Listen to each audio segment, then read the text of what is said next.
दिन पहले हमने एक वीडियो बनाया था जिसका शीर्षक था हंसो हंसाओ दुनिया को स्वर्ग बनाओ। वास्तव में वही व्यक्ति स्वर्ग में है जो हंसी खुशी अपना जीवन यापन करता है, आनंदित रहता है, और जो व्यक्ति झेंकता रहता है, रोता रहता है, शिकायतें करता रहता है, लड़ता झगड़ता रहता है, वही नरक में है। इसलिए इस जीवन को स्वर्ग युक्त बनाने के लिए आवश्यक है कि हम खुश रहें, आनंदित रहें और ऐसा वातावरण तैयार करें जिसमें सभी लोग हंसते, मुस्कुराते, खिलखिलाते, आनंदित अनुभव हों। शायद इसीलिए हम अपने घर में, अपने कमरे में इस तरह की साज सज्जा करते हैं जिसको देखकर मन प्रसन्न हो। इस तरह के पेड़ पौधे और वनस्पतिक पौधों को लगाते हैं जो हंसते हुए फूल, खिलखिलाते हुए सुगंध और अच्छे पत्तों से सुसज्जित हो। हर व्यक्ति आनंदित रहने के लिए अलग अलग उपाय ढूंढता है, लेकिन फिर भी वह ऐसे काम नहीं करता जिससे आनंद उत्पन्न हो। काम ऐसे करता है कि क्लेश हो, द्वेष हो, लड़ाई झगड़ा हो, वैमनस्य हो। इस पर गहन विचार करना चाहिए। और जैसा मैं कई बार कहा करता हूँ कि कभी कभी रात को सोने से पहले अपने पूरे दिन के कार्यकलाप की विवेचना करनी चाहिए कि मैंने आज क्या क्या किया, किस किस को हंसाया, किसको रुलाया, किसकी सेवा की, जिससे मेरे मन में आनंद उभरा, संतोष उभरा, या क्लेश, वैमनस्य, दुर्भावना, क्रोध ये उभरा। बहुत आवश्यक है। ये पैसा, ये प्रॉपर्टी, ये लोकप्रियता, ये वाहवाही किसी काम की नहीं यदि मैं दुखी हूँ। इसलिए सुखी रहने के लिए, आनंदित रहने के लिए क्या करें, इसी पर आज की चर्चा करते हैं। वास्तव में लोग बाग नहीं जानते कि वास्तविक आनंद कहाँ छुपा है, कैसे मिलता है, कैसे पैदा किया जाता है, कैसे रोका जाता है, कैसे उसका लाभ लिया जाता है। लोग क्या करते हैं, खुश रहने के लिए शराब पीते हैं, नशा करते हैं, सो जाते हैं, गमों को भूल जाते हैं और सोचते हैं शायद इसी में आनंद है। मेरे एक बहुत ही इंटेलिजेंट, बड़े पद से रिटायर्ड सरकारी अफसर मिले। बातों बातों में चर्चा हुई कि दारू पीना अच्छा है या बुरा। तो वो बोले, आपने कभी दारू पी है? आपको पता है दारू पीने के क्या फ़ायदे हैं? दारू पीने में जो आनंद उभरता है वह जल्दी से नहीं मिलता। उनकी राय में शराब पीना न केवल शान शौकत के अनुकूल बल्कि आनंदित रहने के लिए भी परम आवश्यक है, क्योंकि उन्होंने वास्तविक आनंद को कभी अनुभव नहीं किया। वास्तविक आनंद क्या है? वास्तविक आनंद का मतलब है जो हमारे लिए कल्याणकारी हो, हमारे पड़ोसियों के लिए कल्याणकारी हो, हमारे कुल के लिए कल्याणकारी हो, और हमारे जाने के बाद भी लोग बाग उसको आत्मसात करके अपने जीवन में आचरण लाकर आनंद का अनुभव करें और कल्याण के पथ पर अग्रगामी हों। तो 3 तरह के व्यक्ति दुनिया में हैं, तमोगुणी, रजोगुणी और सतोगुणी। इनको ख़त्म नहीं किया जा सकता। तमोगुण भी उतना ही आवश्यक है जितना रजोगुण, और रजोगुण भी उतना ही आवश्यक है जितना सतोगुण। भगवान की इस सृष्टि में तीनों गुण भी आवश्यक हैं, अमिट हैं, सर्वव्यापक हैं, और इनका होना भी मनुष्य के कल्याण के लिए हितकारी है। जिस प्रकार 24 घंटे के दिन रात में अंधेरी रात भी आवश्यक है, जो कि तमोगुण प्रधान है, लेकिन हम उसका लाभ सो करके, नींद ले करके, शांत रह करके उठाते हैं। उसी प्रकार दिन भी आवश्यक है, जो रजोगुण प्रधान है। उसमें हम काम करते हैं, कमाई करते हैं, भाग दौड़ करते हैं, बहुत आवश्यक है। और उससे भी आवश्यक सूर्योदय और सूर्यास्त का समय है, जब न सर्दी न गर्मी, ओजोन का लेवल बहुत अच्छा, वायुमंडल बहुत ही खुशनुमा। हर व्यक्ति का जी चाहता है शैया छोड़कर बाहर निकले, घूमे फिरे, योगाभ्यास करे, प्राणायाम करे, ध्यान करे, शरीर के अंदर स्फूर्ति का अनुभव करे।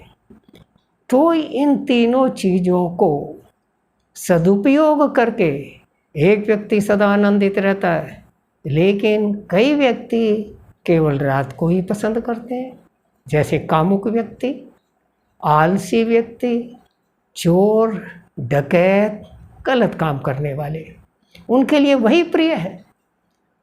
दूसरे रजोगुणी व्यक्ति सारे दिन भाग दौड़ रखेंगे, रात को भी दिन की तरह चमका कर रखेंगे। रात को जागेंगे, रात को खाना खाएंगे, म्यूज़िक सुनेंगे, पार्टी करेंगे, देर तक जाग करके इस तमोगुणी रात का वास्तविक आनंद न ले करके उसको भी नष्ट कर देंगे, उसका दुरुपयोग करेंगे। और अगले दिन जो सतोगुण प्रधान सूर्योदय है, उसका सत्यानाश करके सोते रहेंगे, देर में उठेंगे, दिन में आलसी रहेंगे, पेट को बड़ा कर लेंगे, कोलेस्ट्रॉल बढ़ा लेंगे, दिनचर्या को नष्ट कर लेंगे और बच्चों पर भी बुरा प्रभाव छोड़ेंगे। कहने का तात्पर्य यह है कि ये हमारे ऊपर निर्भर करता है कि हम किस प्रकार तमोगुण, रजोगुण को भी सतोगुण में परिवर्तित करके अपने जीवन को कल्याणकारी बनाएं। लेकिन मूल विषय से न भटक जाएं, इसलिए वापस हंसी पर आते हैं। तो हंसी भी 3 प्रकार की होती है। तो हमने बताया कि पहली हंसी तमोगुणी लोगों की, वो क्या है कि शराब, दारू, ऐसी चीज़ें खाई पी, मस्त हो गए, सो गए, पार्टी की, नकली हंसी हंसे, एक दूसरे की मजाक उड़ाई और दुखों को भूल गए। लेकिन रजोगुणी प्रधान व्यक्ति क्या करता है? क्लब में जाएगा, ताश खेलेगा, हंसेगा, हंसाएगा, चुटकुले सुनाएगा, ऐसे ऐसे क्लब ज्वाइन करेगा जहाँ हंसी मजाक की बातें हों। पैसे खर्च करके, टाइम खराब करके, काम को छोड़ करके वहाँ पर जाकर अश्लील, भद्दी, मजाक वाली बातों को सुनकर खुश होगा। एक दूसरे की मजाक उड़ाएंगे, उपहास करेंगे, आलोचना करेंगे, तंज कसेंगे। उनकी राय में यही बढ़िया है। लेकिन तीसरी हंसी, जिसको हम हंसी नहीं कहेंगे, उपहास नहीं कहेंगे, उसको कहेंगे आनंद। आनंद ऐसा शब्द है जिसका कोई पर्यायवाची नहीं, कोई सिनोनिम नहीं। आनंद एक अकेला अपने आप में पूर्ण शब्द है। क्या है आनंद?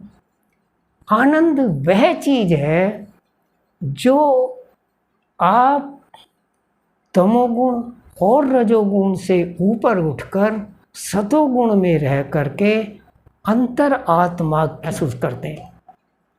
वास्तव में मनुष्य मात्र को भगवान ने आनंद देकर भेजा है, क्योंकि हर मनुष्य एक प्रकार से कहा जा सकता है कि ईश्वर का ही अंश है।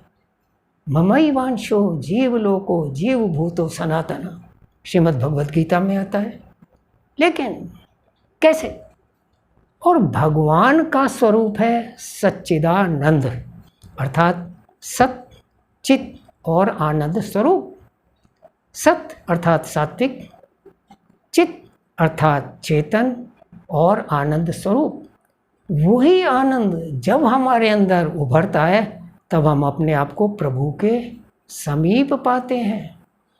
प्रभु के सानिध्य में बैठकर ही वास्तविक कल्याणकारी आनंद को उभारा जा सकता है, सदुपयोग किया जा सकता है और जिंदगी में आनंद को आत्मसात करके वास्तविक जीवन जीने की कला को अपनाकर इस जीवन को श्रेष्ठ बनाया जा सकता है।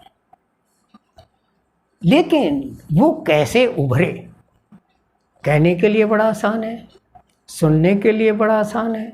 लोग इस पर बहुत भाषण देते हैं, बड़े बड़े ग्रंथ लिख रखे हैं, लेकिन हर व्यक्ति उस वास्तविक सात्विक आनंद की तलाश में भूखा है, भटकता है, परेशान है।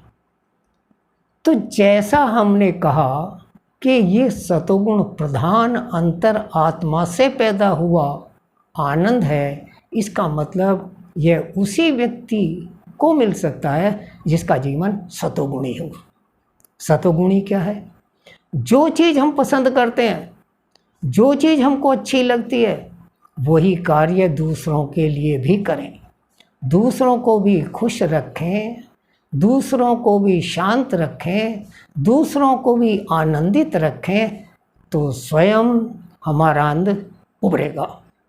अर्थात हर चीज़ दान करने से कई गुणा होकर हमको वापस मिलती है। इसलिए कई लोग अनाज का दान करते हैं, वस्त्रों का दान करते हैं, पैसों का दान करते हैं, विद्या का दान करते हैं। लेकिन जो वास्तविक आनंद चाहते हैं वो इन चीज़ों के साथ साथ आनंद का भी दान करते हैं। अर्थात मैं ऐसे काम करूं जिससे आप आनंदित हों, मैं ऐसा कोई काम ना करूं कि आपके अंदर राग, द्वेष, क्लेश, वैमनस्य उत्पन्न हो। मैं सेवा करूं, आपके दुखों को समझूं, आपको दुख को दूर करने की कोशिश करूं, आपको सुखी बनाने की कोशिश करूं, तो मेरे अंदर का आत्मिक आनंद स्वयं उभरेगा, बढ़ेगा, विकसित होगा और उस आनंद से आनंदित होकर ही लोग बाग एक दूसरे की सहायता, सेवा शुश्रूषा में आज लगे हुए हैं। कई लोगों ने अपना यही लक्ष्य बना रखा है।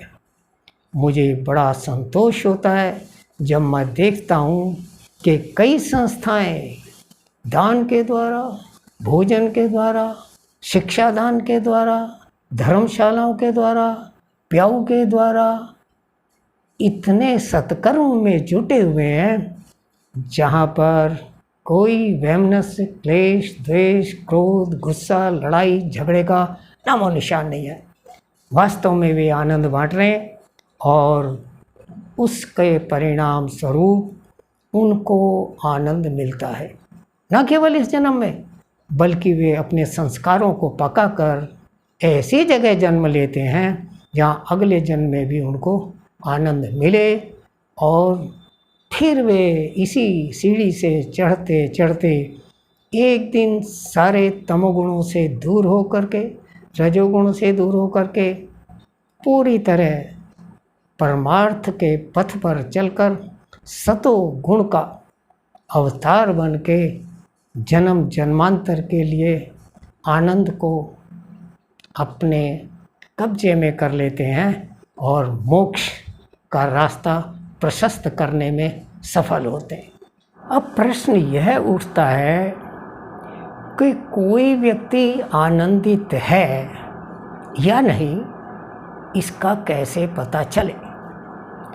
हर व्यक्ति कोशिश करता है कि दूसरे को यह प्रदर्शित करे कि मैं बहुत आनंदित हूँ और मेरे सभी कार्य लोगों को आनंदित करने में सक्षम हैं।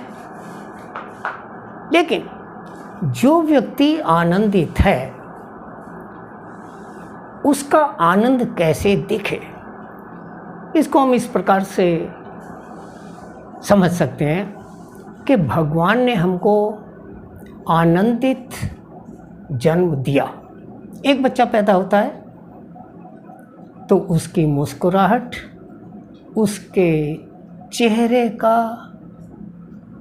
नूर, रौनक, आभा मंडल देखते ही बनता है।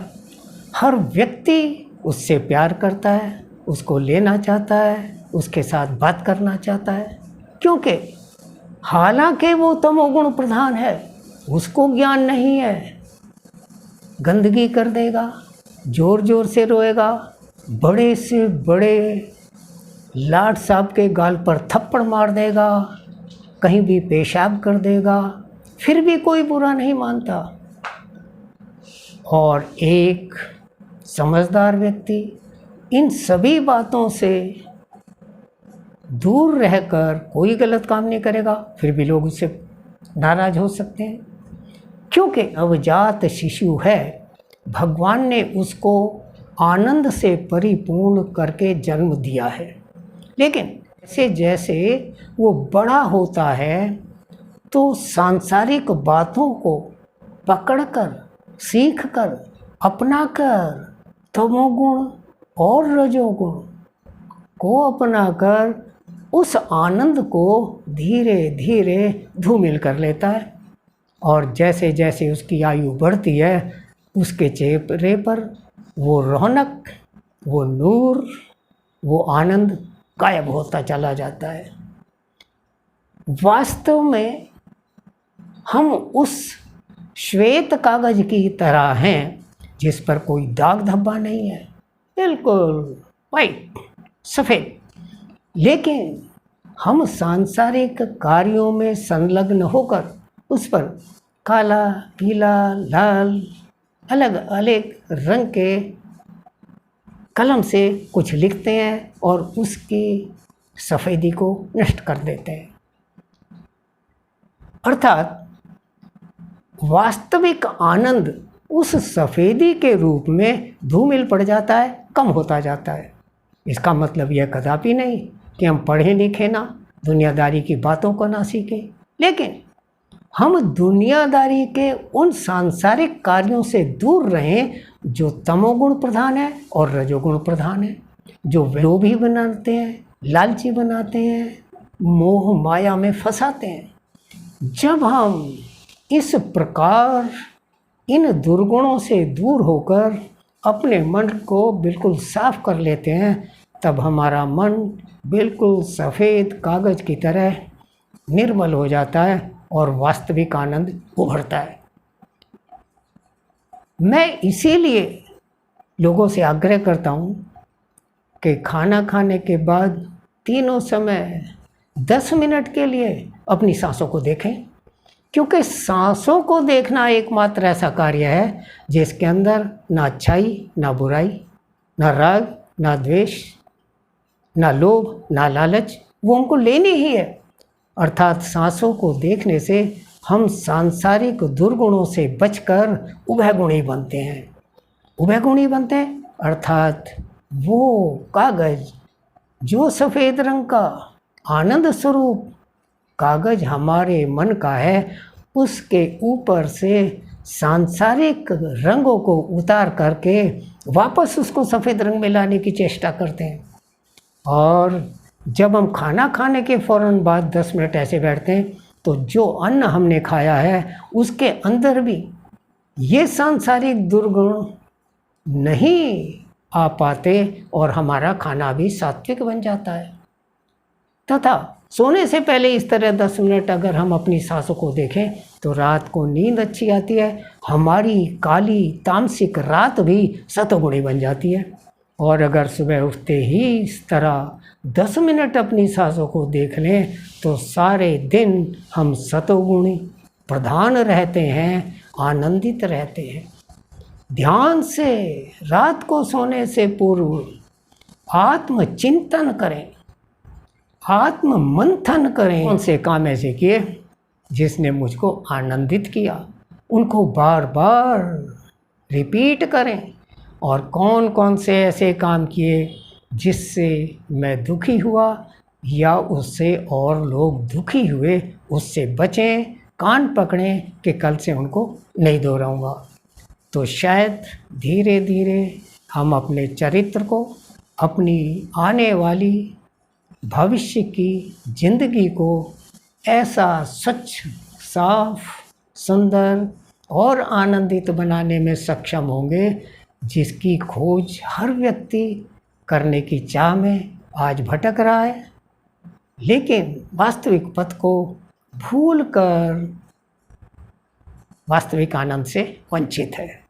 इस चीज़ पर ध्यान दे करके अपने कार्यकलाप को आनंदित बनाएंगे, वातावरण को आनंदित बनाएंगे और इस दुनिया को आनंदित बनाने में एक छोटा सा रोल अवश्य निभाएंगे, ताकि कोई अगर हमारी तारीफ ना करे तो आलोचना भी न करे। अब इसमें कोई बात अच्छी लगी हो तो इसको अवश्य लाइक करें, शेयर करें, सब्सक्राइब करें और अपने शुभचिंतकों तक पहुंचाने का भी प्रयास करें। धन्यवाद, नमस्कार।